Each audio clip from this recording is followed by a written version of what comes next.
नमस्कार, मैं हूँ ईशा गुप्ता और आप मुझे देख रहे हैं फीफा फोर्स टीवी। नमस्कार दोस्तों, मैं हूं ज्योति पाठक और आप देख रहे हैं फीफा फोर्स। आश्रम की दुनिया में एक धमाकेदार एंट्री हुई है।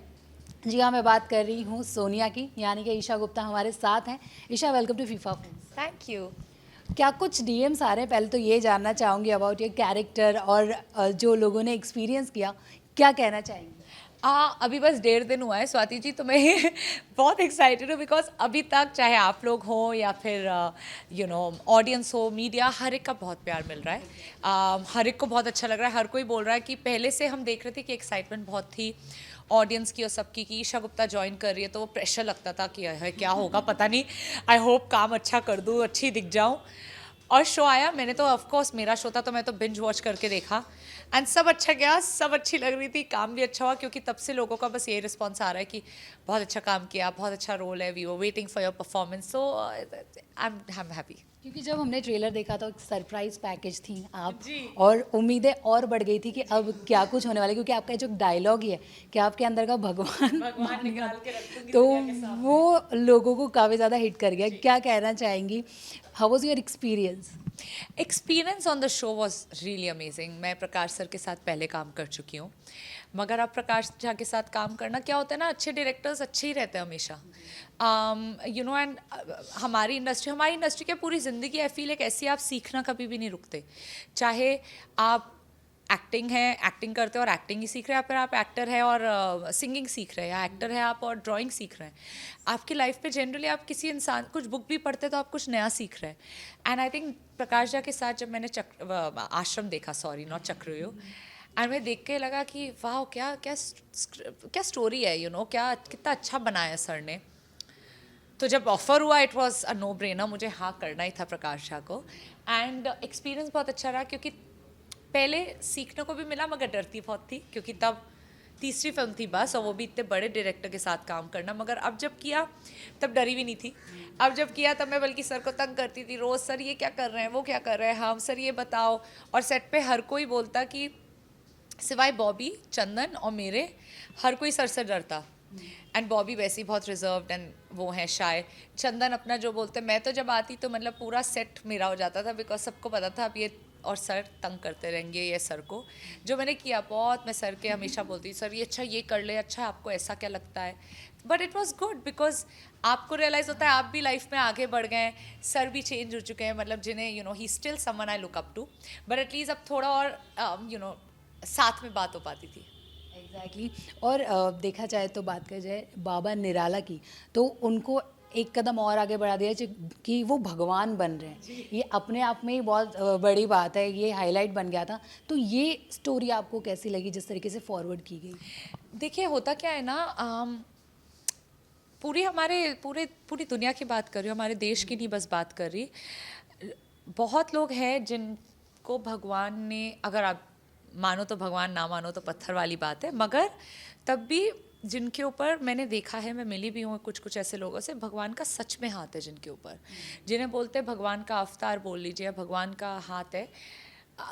उनकी नॉलेज, उनकी जो आगे की दृष्टि है, वो उन्हें दिखता है आपके बारे में। पहले मैं ऐसे लोगों से मिली हूँ जो मुझे मिलते ही, एक इंसान से मैं मिली थी, उन्होंने मुझे पहले ही बोला कि ये तो तुम्हारी दूसरी ज़िंदगी है, तुम पता नहीं कैसे जीवित हो। और मुझे जब उन्होंने बोला मैं सोचती रही पता नहीं क्या बोल रहे हैं, पता नहीं क्या बोल रहे हैं, मगर हो चुका था मेरे साथ कुछ ऐसा कि मुझे पता है ये मेरी दूसरी ज़िंदगी है। बचपन में मतलब मैं बहुत छोटी थी, आईसीयू में एडमिट हो गई थी। कुछ मैंने किसी की पिल्स खा ली थी, क्रॉलिंग बेबी नहीं होते, किसी की शुगर कोटेड पिल्स खा ली। मैं हॉस्पिटल में थी, नया खून नहीं बनता था, ब्लड ट्रांसफ्यूजन हो रहा था, एक्सेप्ट नहीं बहुत कुछ हुआ मेरे साथ। वो 2 महीने मम्मी पापा नहीं मिल सकते थे, मम्मी को फाइनली अलाउ किया। तो मतलब मेरे माँ बाप को, तो मेरी पूरी फैमिली को तब ये था कि ये नहीं बचेगी। तो मगर जब आपको कोई, किसी ने आपकी पथरी नहीं देखी, कोई, मतलब मैं एक छोटी सी बात बता रही हूँ, ये बात जो ज़िंदगी में आप किसी को मिलके नहीं बताते, बट उन्होंने वो छूटते जब बोला बचपन में कुछ हुआ था। मगर मुझे ऐसे लोग समझ में आते हैं क्योंकि उनकी वो दृष्टा दृष्टि होती है, जैसे नॉस्ट्रडामस हम बोलते हैं। बट जो लोग आप आज के ज़माने के हो गए ना, दीज गॉड्स मैन, बाइक चला रहे हैं, पूरे इतने इतने आश्रम बनाए हुए हैं, म्यूज़िक वीडियोस निकाल रहे हैं, वही तो हम दिखा रहे हैं आश्रम में। हाँ, हम किसी एक इंसान पे स्टोरी नहीं बनी, बट लोग कर रहे हैं ना, यही कर रहे हैं आजकल। अपने आप को गॉड्समैन पे बोल के हमें कोई घर गिफ्ट कर दे, कोई गाड़ी, क्यों भैया, किस चीज़ का पैसा मांग रहे हैं? अगर आप सच में भगवान का कुछ है तो आप लोगों को दीजिए वापस। लोगों को, अगर आपको किसी ने घर दे दिया, उसमें गरीबों को घर दे दीजिए रहने के लिए। तो ये जो हमने दिखाया है, ये ईगो होती है इन गॉड्समैन की। ये अपना प्रवचन कर करके इतना ऊपर पहुंच जाते हैं कि इन्हें सच में लगता है ये भगवान है। और इसीलिए सोनिया का जो कैरेक्टर दिखाया है वो यही है कि सोनिया भी बहुत कनिंग इंसान है। तो सोनिया बोलती है चलो इसे, इसकी ईगो क्या है, इसे भगवान बना दो। तो सोनिया यही बोलती है कि आपके अंदर का भगवान निकाल के रख दूंगी दुनिया के सामने। ईशा, ये बताइए, जैसे अभी आपने हल्का सा एक एक्सपीरियंस शेयर किया अपना खुद का, पर ऐसा कोई एक्सपीरियंस है जहाँ पर आपको पता चल गया कि ये बाबा उल्लू बना रहे हैं, झूठ बोल रहे हैं, कुछ ऐसा? हाँ, मेरी मॉम और सिस्टर एक बार बोल रहे, अरे इन्होंने, हमारी इनसे बात हुई, मैंने बोला अच्छा, इन्होंने बोला है पूजा करा देंगे, 40-50 पता नहीं कितने हज़ार लगेंगे पूजा कराने में। आई सेड अच्छा इतनी, तो मैंने तो बस बोला तो करा लो ना आप लोग पूजा, मम्मी पापा और मेरी सिस्टर को। हो गई कुछ साल पहले की बात, मगर फिर दोनों बोलते हैं मगर वो पूजा क्या है ना, वो पंडित जी बोल रहे हैं वो ही करेंगे, उन्हें करनी ज़रूरी है वो पूजा। तो मैंने बोला उन्हें बुला लो फिर दिल्ली, क्योंकि मेरी फैमिली दिल्ली में। नहीं, वो बोल रहे हैं तुम्हें होने की ज़रूरत नहीं है, मैं करा दूंगा पूजा। ये मुझे समझ नहीं आया, मतलब अगर मैं ही नहीं पूजा कर रही तो मेरे लिए क्या पूजा हो रही है? ऐसे तो माँ बाप की दुआ हमेशा लगनी चाहिए बच्चों को, मगर हम माँ बाप से ज़्यादा तो कोई प्रे नहीं करता हमारे लिए, बट हर कोई किसी के लाइफ में नहीं होता। So that's when I realise कि अरे ये तो मैं बहुत बोला, मैं ढोंगी है। कोई इतने लाख हज़ार बोल के कि मैं पूजा करूँगा आपका सब ठीक हो जाएगा, नहीं होता भाई, कष्ट कष्ट रहता है। अच्छा ईशा, बताइए आश्रम की दुनिया आपको कैसी लगी? सेट माहौल कैसा था? बहुत अच्छी दुनिया है, बहुत अच्छा सेट, बिकॉज प्रकाश झा एक ऐसे डिसिप्लिन डायरेक्टर हैं कि, और वो इतने फोकस्ड है ना, वो ब्लूप्रिंट लेके चलता है शूट से पहले कि सब बहुत अच्छे से चलता है। उनकी पूरी टीम बहुत अच्छी है, एंड हमारे सब आपने देखा है पहले दो भाग भी और तीसरा भी, सब एक्टर्स भी बहुत अच्छे हैं। कहीं कहीं मतलब नाश्ते से लेके रात का एक्सटेंडेड कॉल टाइम तक कहीं भी आपको प्रॉब्लम नहीं दिखेगी हमारे सेट पे हुआ हो, क्योंकि प्रकाश सर ना हम हमेशा सब चीज़ें पहले से करके चलते हैं। अच्छा, ये बताइए कि जिस तरीके से OTT प्लेटफॉर्म है या फिर बॉलीवुड, कहीं ना कहीं एक कंटेंट की जो समझ है वो धीरे धीरे बढ़ती ही जा रही है, और OTT पे स्पेशली क्या कहना चाहेंगी इस OTT प्लेटफॉर्म को लेकर, as an artist and also as an audience? तो स्वाति, सबसे अच्छी बात ये हुई है OTT से, जो आई थिंक आप और मैं भी, हम जैसे लोग भी मानेंगे कि हमारे लिए फिल्में थिएटर में जाना एक लग्जरी हो गई है। और लग्जरी पैसों की नहीं, लग्जरी टाइम की। आज के पास टाइम नहीं है किसी के पास।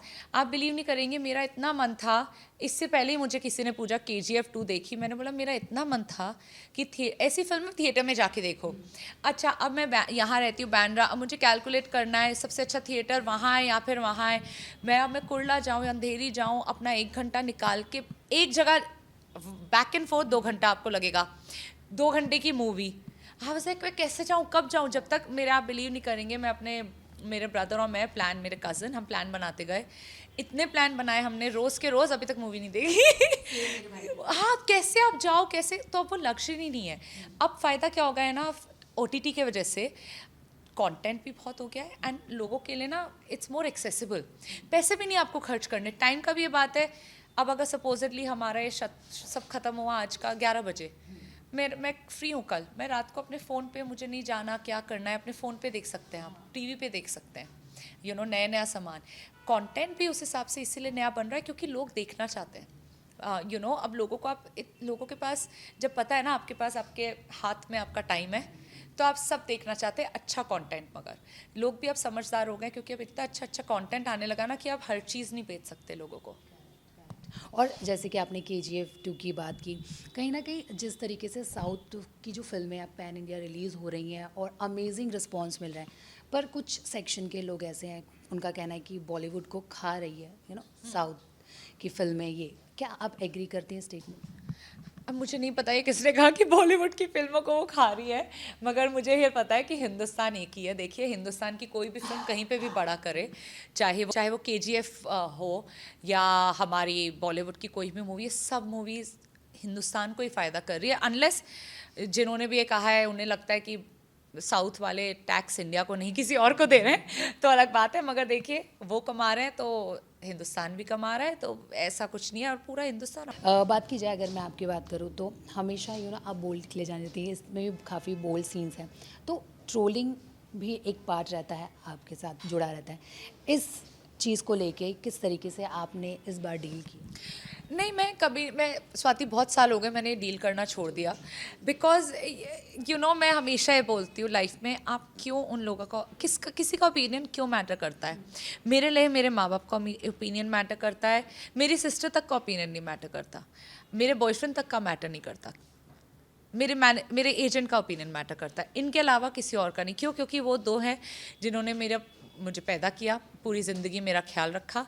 एक सिंपल लॉजिक है, एक इंसान मुझे काम दिला रहा है, दो इंसानों ने मुझे पाला पोसा पैदा किया, इनके अलावा किसी का ओपिनियन मैटर नहीं करता, क्योंकि आप लोग मेरी लाइफ में कुछ ऐड नहीं कर रहे। जब आप मुझे कुछ दे नहीं रहे, ना इमोशनल सपोर्ट, ना फाइनेंशियल सपोर्ट, ना फिजिकल सपोर्ट, ना छत, कुछ नहीं दे रहे, तो आपका ओपिनियन क्यों मैटर करेगा। तो मेरे लिए माँ बाप के अलावा एक और, जैसे मैंने बोला, मेरे एजेंट है, कि मैं उनसे ही पूछती हूँ, सुनो ये देखा कैसा लगा, अच्छा है बुरा है। मेरी बहन भी आके मुझे कुछ बोल देगी ना, अच्छा तो अच्छी नहीं लग रही, मैं नहीं सुनूंगी। हाँ, वहीं पे अगर मम्मी पापा बोले बेटा काम अच्छा नहीं किया, पतले लग रहे हो, मोटे लग रहे हो, हाँ वो मुझे फ़र्क पड़ता है, उनसे बात होती है, क्योंकि आपको पता है माँ बाप आपके भले के लिए ही चाहेंगे। ईशा, आप रिसेंटली वाराणसी गई थी विश्वनाथ, तो कैसा रहा एक्सपीरियंस, वो शेयर करना चाहेंगे? एक्चुअली मैं हर साल जाती हूँ स्वाति जी, ज्योति मैं हर साल जाती हूँ काशी, मैं वहाँ पे वो करती हूँ अपनी आरती, मगर इस बार कुछ सालों से क्योंकि कंस्ट्रक्शन में था तो नहीं जा पाई थी। अभी मैं जब कल ही वापस आई हूँ तो काशी जी के मेरे दर्शन हो पाए अंदर, वो बहुत अच्छा लगा, क्योंकि वो नहीं हो पाती, ज़्यादातर नहीं हो पाती कि आप आसानी से जाएं और आपकी अंदर पूजा कर पाए महादेव की। मैं हूँ रिलीजियस हूँ, तो मेरे लिए, और मेरे लिए महादेव सबसे बड़े मेरे भगवान है, तो उनके दर्शन करना, वो भी काशी की, तो बहुत अच्छा लगता है। और प्लस एक हिस्टोरिकल जगह है वो हमारे लिए, माइथोलॉजिकल नहीं है, हिस्टोरिकल है।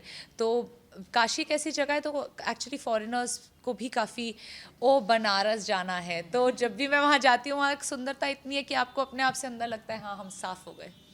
जाते जाते सीज़न 4 को लेकर क्या कुछ रिवील करना चाहेंगे? टीज़र तो हमने देख ही लिया है, आपका कैरेक्टर। मैं सीज़न 4 को लेके बोलूँगी वेट एंड वॉच, 2023 में आ रहा है, बहुत लंबा वेट है, मैंने तो सब शूट कर लिया। आई रियली होप मैं कभी भी किसी इंटरव्यू में गलती से कुछ बोल ना दूँ कि क्या हो रहा है सीज़न 4 में, तो मैं भूल जाऊँगी सीज़न 4।